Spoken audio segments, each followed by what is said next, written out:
The farther I have read in the book, The Age of Fracture, on American society and the evolution and fragmentation of political and economic thought in the United States since maybe 1960, the more I enjoy it.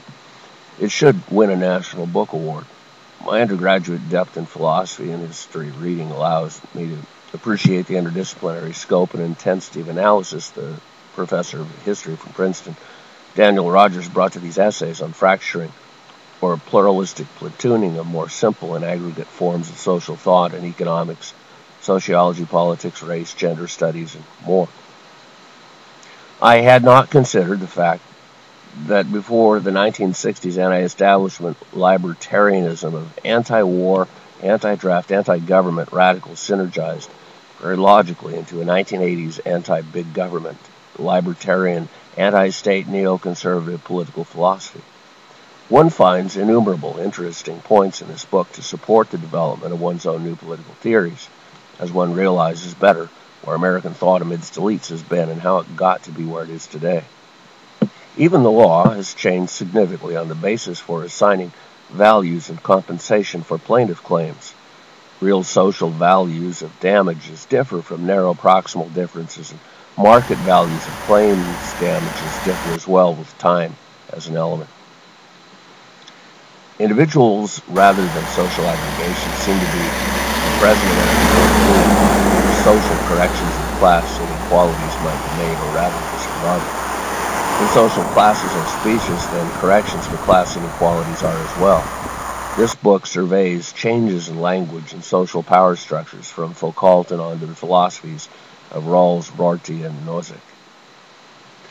The contest between structure and destructuralism in social perceptions and power in the pursuit for social justice in relation to the market comprise dialectical, intellectual, and political evolution that, from my point of view, fail to appreciate the frontier, phenomenal, and voluntary nature of primitive human social aggregation, for which good character seeking to assure freedom and the best possible way of life for all within available environmental resource limits would have a temporal propensity for redistributing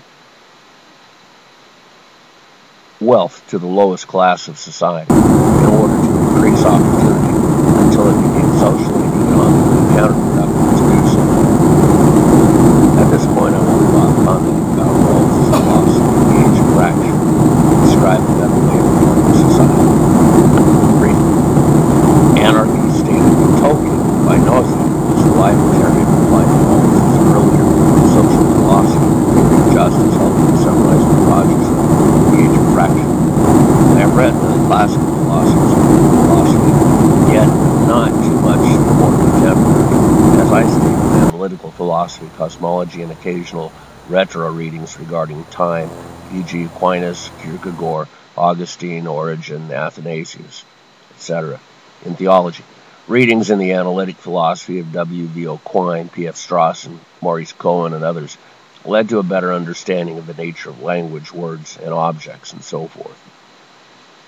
Because I view society as a phenomenal evolutionary aggregation that creates its own linguistic and moral ontologies phenomenally appropriate for various respected stages and circumstance, yet also believe in God and a natural structure of the universe from its quantum level to a solid state not inconsistent with the concept of natural law, it's rather simple to regard arguments about social roles, social and political power, and so forth also as phenomenal historical circumstance.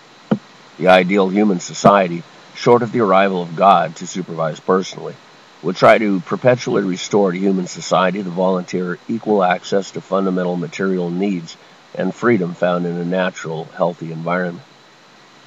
In a very advanced society, money as power is transcended, and the individual has adequate power to provide for individual freedom.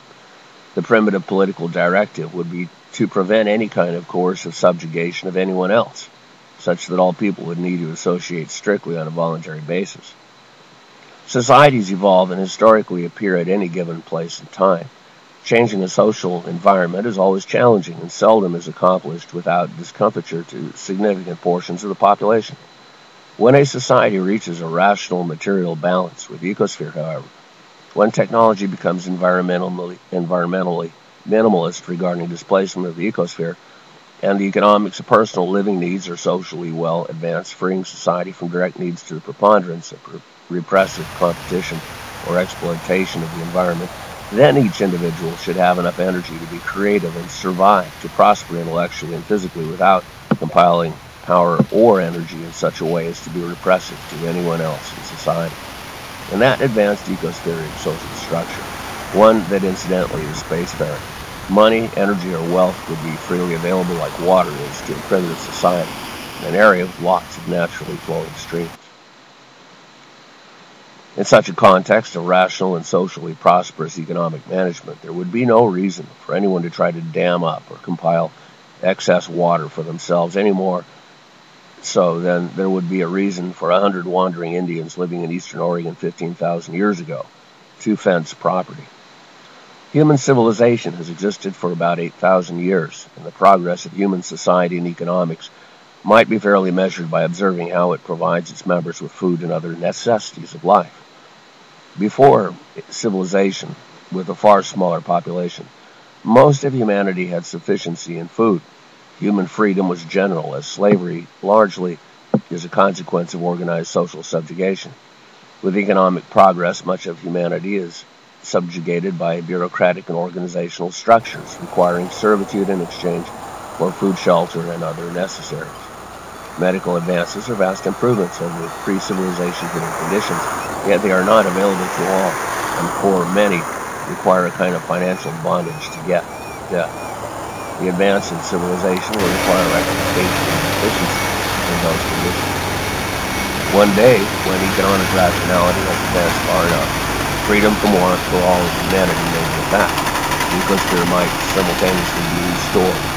Prevention of crime and ecospheric unfeasibility by these demographics and continuity might be the sole course of government. In a rational society, the productive economy of a lowest entropy condition, every individual might create a secure home as easily as flipping open a cell phone that would securely encrypt up. No cause for permanent geographic displacement of the ecosphere or geographic area exists. Economic competition would stop. Quality technical progress could continue. Yet that would be more like the pursuit of knowledge that ancient Greek philosophers and mathematicians pursued, knowledge for its own sake. Dialectical conversations would occur, and material fabrications could be advanced, accomplished when necessary for some particular exploration venture. Generally, though, the advanced society would have accomplished insinuation into the Earth's ecosphere in the most energy-efficient and effective way practical, with barriers to travel overcome, communications ubiquitous, freedom defended, and the economy renaturalized as an equivalent to nature, able to cohere non-invasively within the ecosphere.